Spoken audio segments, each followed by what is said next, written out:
Hi there, welcome back to our channel. In today's video, I'm going to show you how to fix Sweet Wallet app login problem. This is a step-by-step guide, so you should be able to follow easily. This is relatively quick and simple. So let's jump straight into it.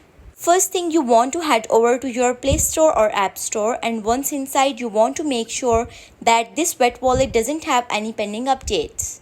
Because having an older version of this app can lead you to some minor problems, minor glitches, and especially bugs. So in order to get those fixed, you have to update your application.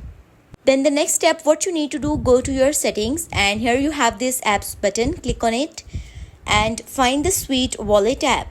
Once you're done with this, then go to Sweet Wallet app. Here you have this force stop button. First click on it. Then you have the option of storage. Just tap on it.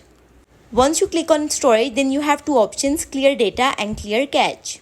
So here what you need to do, first clear data and then clear cache. So this is the simplest and easiest way to fix Sweet Wallet app login problems. So that's all for today's video. Thank you so much for watching.